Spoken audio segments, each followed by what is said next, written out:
Selamat datang rekan-rekan sekalian di channel ini. Pada video kali ini saya akan membagikan informasi terkait dengan DPR RI yang meminta kepada pemerintah agar honorer dengan masa kerja tertentu itu dapat diangkat menjadi aparatur sipil negara P3K tanpa melalui proses seleksi. Informasi selengkapnya ayo ditonton secara lengkap agar rekan-rekan sekalian bisa menerima informasi ini secara utuh dan menyeluruh.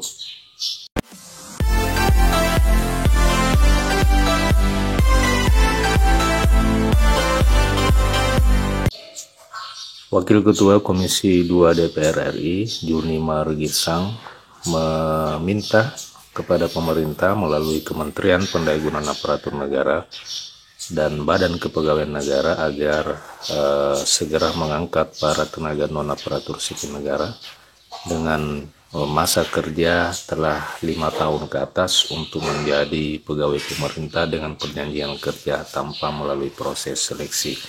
Ia menyebutkan bahwa pihaknya berharap agar pemerintah komitmen dengan segera melakukan pengangkatan honorer menjadi P3K tanpa ada seleksi. Junimar mengemukakan hal itu ketika merespon pemerintah yang masih memberlakukan tahapan seleksi terhadap honorer untuk diangkat menjadi P3K. Sedangkan di dalam aturan Undang-Undang Nomor 20 Tahun 2023 tentang Aparatur Sipil Negara yang telah disepakati oleh DPR dan pemerintah dinyatakan bahwa tidak ada seleksi bagi para honorer untuk diangkat menjadi P3K. Menurut ia, hal ini sudah disepakati di awal pembahasan dan masuk di dalam inventarisasi masalah atau DIM Undang-Undang Nomor 20 Tahun 2023 bahwa semua tenaga honorer itu harus diangkat menjadi P3K. Ia menegaskan ada notulennya dan rekamannya semua itu, pihaknya sudah sepakati tidak ada tes, bahkan pihaknya juga sepakat itu dahulu tidak ada tes. Lah sekarang ini banyak tes atau ada seleksi bagi tenaga honorer untuk diangkat menjadi P3K. Ia juga meminta dan realisasi komitmen pemerintah atas kesepakatan melakukan audit verifikasi dan validasi data honorer di seluruh Indonesia dengan melibatkan Badan Pengawasan Keuangan dan Pembangunan. Kementerian Pendayagunaan Aparatur Negara harus segera melakukan verifikasi dan validasi terhadap seluruh data honorer di Indonesia menggunakan BPKP. Setelah proses itu selesai, maka seluruh honorer yang datanya telah lulus verifikasi dan validasi harus langsung diangkat menjadi P3K. Itu aturannya.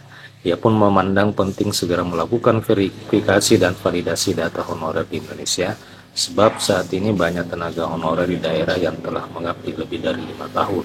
Namun mereka tidak masuk di dalam daftar usulan pemerintah daerah untuk diangkat sebagai pegawai pemerintah dengan perjanjian kerja. Hasil verifikasi dan audit nanti harus dibuka ke publik. Jika tidak, maka praktek yang disebut sebagai mafia honorer itu akan terus terjadi. Nama tenaga honorer A bisa saja tiba-tiba diganti menjadi B saat dilakukan pengangkatan P3K.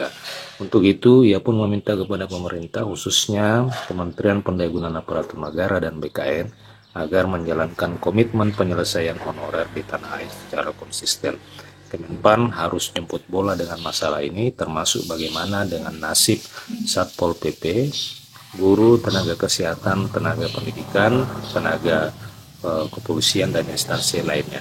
Ini semua suara dari tenaga honorer dan penyelesaian honorer melalui pengangkatan P3K harus dilakukan dengan tindakan yang konsisten dan komitmen. Sebelumnya Komisi 2 DPR RI juga menggelar rapat kerja bersama dengan Menpan RB dan PLT Kepala BKN Haryomo Dwi Purtranto dengan agenda pembicaraan rancangan peraturan pemerintah dari Undang-Undang Aparatur Sipil Negara. Nah, demikian rekan-rekan berita yang ditayangkan oleh antaranews.com terkait dengan permintaan dari DPR RI agar pemerintah bisa mengangkat tenaga honorer dengan masa kerja di atas 5 tahun itu tanpa melalui proses seleksi. Kita tunggu saja tanggapan pemerintah apakah bisa menanggapi hal ini atau seperti apa. Terima kasih rekan-rekan. Bagaimana tanggapan rekan-rekan terhadap berita kali ini? Silahkan tuliskan di kolom komentar video ini. Terima kasih. Sampai jumpa di video berikutnya.